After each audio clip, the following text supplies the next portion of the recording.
Hi Leo, welcome to Amihan Tarot. Ito ako uli at magre-read ng iyong message from universe this week. So remember, ito ay general reading lamang. Pwede ka makarelate, pwedeng hindi. Like kung sinasabi yan, so kunin mo lang kung ano yung mga message na para sa'yo. At remember, ito ay gabay lang. So nasa sa'yo kung paano mo i-apply sa sitwasyon mo.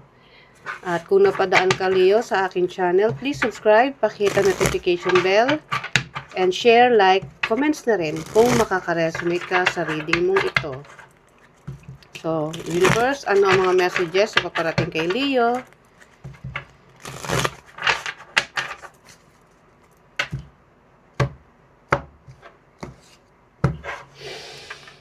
Okay. Ang overall energy, Nine of Pentacles. Ang challenge, Two of Wands. Ang iyong focus, King of Cups.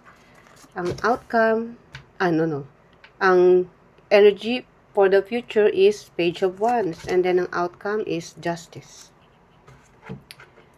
So, Leo. Ang Nine of Pentacles is energy ng pagdating sa material na bagay is meron ka. Dahil sa meron ka, nagagawa mo yung gusto mo. Nabibili mo yung gusto mo. So, ito yung energy na pagdating sa financial is meron kang matatawag na security at stable na pamumuhay. Siyempre, pag may pera ka, stable ka. So, pag stable ka, which is nakikita mo rito, Leo, laging masaya ang buhay. Bawat paghinga mo, mararamdaman mo na presko. Kasi, feeling mo, yung energy mo is laging positive.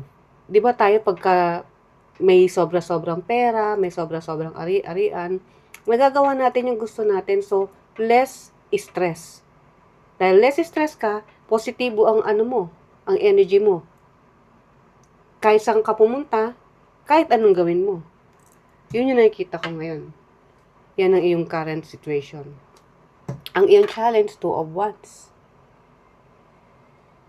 So, kahit na marami ka ng ari-arian or financially secured ka, meron ka pa rin gusto eh.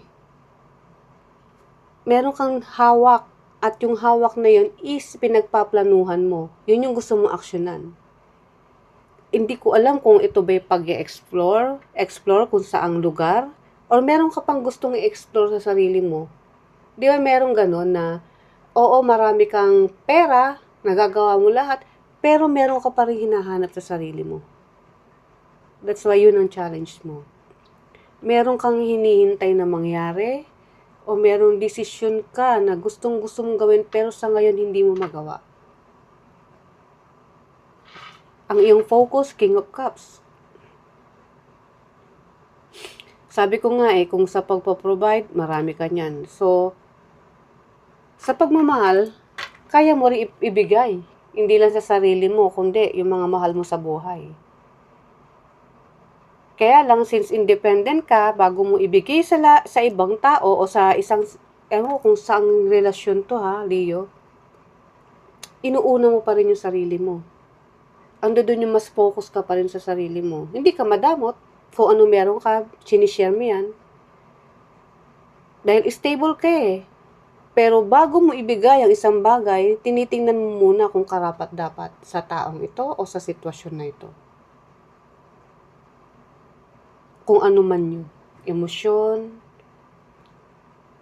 or literal na bagay. Pwede rin pagmamahal. And then, ang iyong future energy is Page of Wands. Mga bagay, kaya nga sabi ko may gusto ka pang i-explore na sa tingin mo nagpapasaya sa'yo. Pero nandirito ka pa rin sa stage or sitwasyon na gagawin ko ba to? Kasi ayun yung sa tingin ko makakapagbigay pa sa akin ng inspirasyon kung ano man to. Pwedeng gusto mo pang mag-business. Gusto mo pang palawakin yung kung anong meron ka na, yung mga resources mo. At alam mo na kung hindi mo gagawin yun, hindi mangyayari. Kaya ayan, para ka pa rin naghihintay. Pero, kahit alam mong ganun, ikaw pa rin na makakalam kung kung ano yung right timing para umaksyon. And then, ang iyong outcome, justice. So, ito na yung magdidesisyon ka na. Kung ano ba tong pagdidesisyonan mo. So, ito yung gagamitin mo na ng babalansin mo yung pag-iisip mo. O may titimbangin ka rito eh. Titimbangin mo kung tutuloy ka ba, kung ano man tong gusto mong gawin, or uupo ka na lang dyan at mag-iisip. So, hindi ko alam kung ano yun. So, let's clarify, Leo.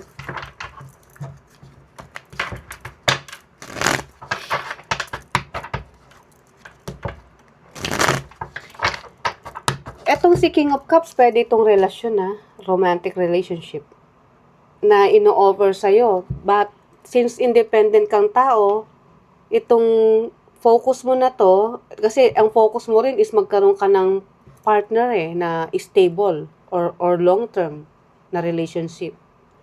Na sa tingin mo, yun na yung magiging panghabang buhay mo na partner. Pero, nandoon pa rin yung tinitingnan mo kung hanggang saan o kung paano mo ibibigay pa kung ano man yung ino-offer nitong si King of Cups. So, ando dun yung focus mo. Pinapakiramdaman mo kung ito ba ang taong to ay para sa'yo o hindi. Pero King of Cups kasi is ang taong nag-o-offer ng love na authentic talaga. Kumbaga, totoo kung ano man yung ino-offer niya sa'yo. Hindi siya... Ito kasi yung mga mature na tao yung ready na to settle down. Kumbaga, gusto nang bumuo ng pamilya. Pero may pagkaano ka gusto mo medyo malaya ka pa rin. Nagagawa mo pa rin yung gusto mo. Kaya yun yung pinag-iisipan mo. That's why, ito yung focus mo ngayon. Kung ready ka na bang i-commit ang sarili mo o hindi. So, let's clarify. 9 of Pentacles. See? Clarify, 9 of Pentacles, the Emperor.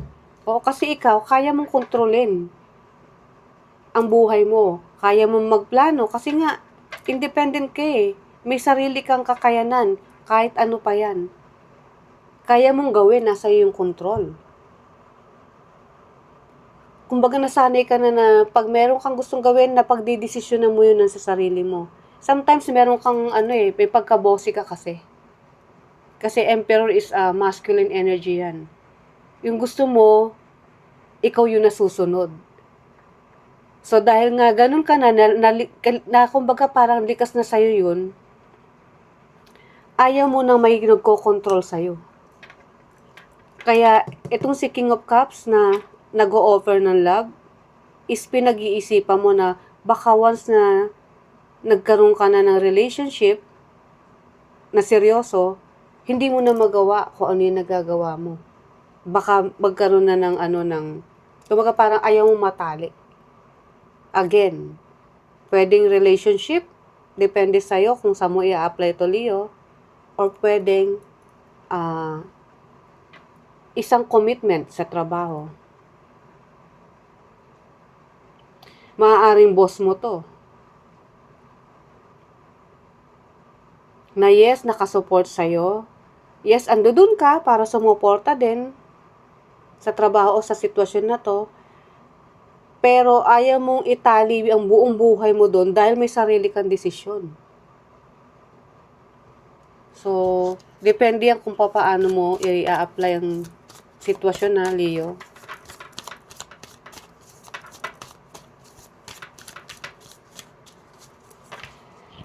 Iniisip ko kung ano pa yung mga parang meron kasi akong na kung ito boss mo, at sa tingin mo, may maganda naman siya nagagawa sa'yo kasi nga, na-appreciate niya kung ano yung trabaho na ibibigay mo Pero at the same time, naninimbangan ka rin kung ito bang trabaho ko ay para sa akin na or baka pwede pa ako mag-explore. At ayun nga lang, hindi mo alam kung paano mo sasabihin dito kay King of Cups o dito sa trabaho na to. Dahil nga may sarili ka ng desisyon. May kakayanan ka on your own na humiwalay at magkaroon ng sarili mong negosyo. Pwede rin yung ganun. Kaya lang since yung utang na loob, kasi kumbaga, trabaho mo na nagtagal ka na at itong boss mo or kung sino man to na involved, sabi ko nga, trabaho o relationship, ang laki na nabago niya sa buhay mo. Ang laki na naging part niya sa buhay mo. So, nandito ka na sa estado na hindi mo alam kung paano mo sasabihin na maging independent na on your own. Kaya mo na kasing humiwalay. Kaya mo nang maghanap ng iba pang pagkakaabalahan o uumpisahan. Kaya yun yung challenge mo ngayon. Two of Wands. Yeah. Kasi, alam mo, may gusto kang i-explore eh. Alam mo yun. So, dahil nga, hirap ka na kumawala kung sino man dito, si King of Cups sa buhay mo, nagkukos sa'yo yan ng anxiety. Parang nahihirapan ka magdesisyon. Kaya pala meron na ang outcome mo is kailangan mo ng decision. Okay, ngayon unti-unti nang nabubuo yung yung kwento. Itong reading na ito. Pero sabi ng magician, hindi. Kung ano yung minamanifest mo, sa tingin mo mas mag-evolve o mas ma-improve yung iyong sitwasyon sa buhay, yun yung pipiliin mo. Kasi minsan tayo iniisip natin agad yung mga bagay na yung negative, kung ano yung pangit na mangyayari. Nauunahan agad tayo ng takot, nauunahan agad tayo ng panghihinaan kaagad ng loob. Pero, yun yung kailangan mong gawin, magdedesisyon ka. Kung ano yung sa tingin mo, magmasi-improve ka pa, on your own, then, magkakaroon ka ng lakas ng loob kung sino man to sa buhay mo. Okay, King of Cups. The Chariot. Chariot is moving to different direction. So, kung ito, magdi-decide ka, ang outcome, magdi-decide ka talaga. At yun ang kailangan mo i-focus. Kung ano yung goal mo, idiretso mo, Leo. Huwag kang malilito. Kaya itong strength, tibayan mo lang yung loob mo. Kasi, ganun talaga. Kung saan ka mas mai-improve, yun yung pipiliin mo eh. Ay, hindi ko alam, meron pa pala isa. Basahin na natin. Mag-i-improve eh. So, masakit man sa loob mo, kaya may 8 of Cups. Pipiliin mo pa rin pumunta dito sa pinapangarap mo. Either magta-travel ka abroad or magbi-business ka ng sarili mo. Yung ikaw yung boss, kaya nga may emperor eh. Ikaw naman, kung nanilbihan ka na rito, kung sino man to, boss mo o relationship man to, mas pipiliin mo yung pagiging independent. Ang nakakalungkot lang dito is, kung ito mo relasyon na ino-offer, hindi mo pa, sa ngayon hindi ka pa ready. Kasi ang mas gusto mo yung stability mo muna, yung pagiging independent. At sa tingin mo, kaya mo namang gawin yun, na kaya mo nga eh, ng mahabang buhay. Sa mahabang panahon. So, mas pipiliin mo yung sarili mo. So, kung sino man to, hindi ka mag-i-stay na dyan. Magkukos sa'yo ng sadness, pero this time, kailangan mong maging matatag.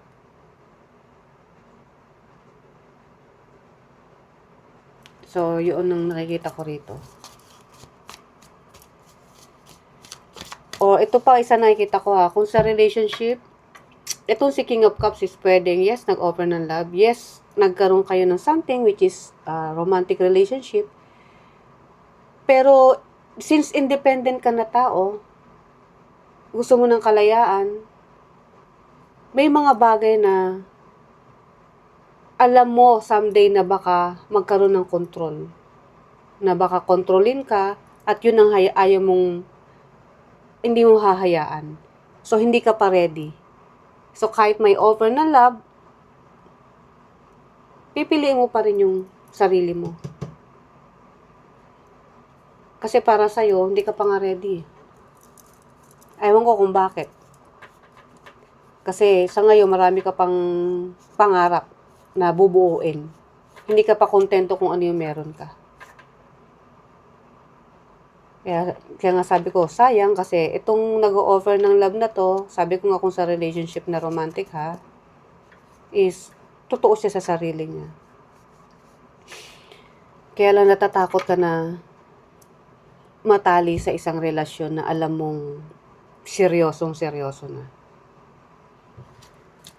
Okay, Page of Wands. Kasi ano ka pa rin eh, marami ka pa rin talagang pangarap. Marami ka pang gustong i-explore. Siguro ang age mo is hindi ka pa naman ganun katanda. At itong si Page of Cups is mature na tao, literal na mas matanda sa'yo. Isa pa yon sa kinukonsider mo. Kasi tingin ko sa'yo, medyo ano ka pa eh, kung yung energy lang ha. Mas bata ka ng di hamak dito kay King of Cups. Na ayaw mo magpadalos-dalos ng desisyon, kaya mas pipiliin mo muna yung sarili mo. Pero, malungkot ka. Hindi mo gusto, pero gagawin mo pa rin. Na, piliin yung sarili mo. Page of Wands. The Hermit. Kasi para sa'yo, mas gusto mo yung sarili mo lang eh. At sa'yo, yun yung mas na-enjoy ka. Yung mag-e-explore ka pa. Yung walang aawat sa'yo. Yung oras mo is sa'yo lang. Walang limit. Para sa'yo sa ngayon, yun yung happiness para sa'yo. Yung mapag-isa.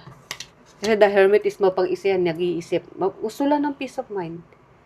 So, yun na nakukuha ko rito, Leo. Sa ngayon ha, I don't know in the future. Kung ilang taon pa yan.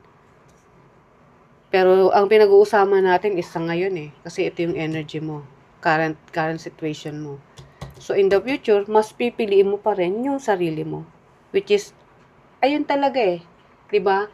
Para sa atin kasi minsan, 'di ba? Sama ko ni sarili ko ha. Pag single ako, although ngayon married na ako eh. Mas pipiliin ko yung nakasanayan ko lalo na at nai-enjoy ko yung company ng mga kaibigan ko. Nai-enjoy ko yung company ng mga kamag-anak ko, mga kapatid ko. So, kung saan ka nag-i-enjoy ngayon, nag-i-explore, natural, dun ka muna. Parang hindi ka pa talaga ready mag-settle down para sa isang seryosong relasyon. And then, ang outcome is the Justice. Yeah. Sa'yo kasi, ang success sa'yo kasi is yung pagkakaroon ng kalayaan, freedom. As long as nakapoprovide mo yung needs mo, needs ng, let's say may magulang ka, napoprovide mo, doon ka. At kilala mo yung sarili mo. So, hindi ka nagmamadali. Alam mo kung kailan ka dapat magpakasal o magkaroon ng sariling pamilya. Alam mo rin kung hanggang kailan ka mag-i-enjoy. At i-explore mo yung dapat mo pang i-explore sa mundo. Okay, Leo, ito ang last message ng universe. Take a divinely guided chance. All positive chance. All positive change and successful ventures involve a degree of risk, and you are ready to follow your divine guidance to new territories. As you leave behind that which is comfortable and familiar but no longer appropriate for you, you make room for new and more meaningful opportunities. So, itong new opportunities para sa'yo is yun nga, yung magdadagdag pa ng kaalaman mo, magdadagdag pa ng kung ano yung meron ka na, mga iba't ibang panggagalingan ng iyong resources. So, yun yung panibagong gusto mong puntahan. So, kahit meron kang ibang change na gagawin, positibo pa rin. Kasi kahit hindi mo pinili yung etong si King of Cups, kung ano man to, relationship na romantic or sa trabaho, is para pa rin naman sa ano mo te, sarili mong growth. So, positive pa rin. Kung ano man tong mas panibagong umpisan mo. O mas pinili mo. Which is yung sarili mo. So, Leo, ito iyong reading. Sana nagustuhan mo.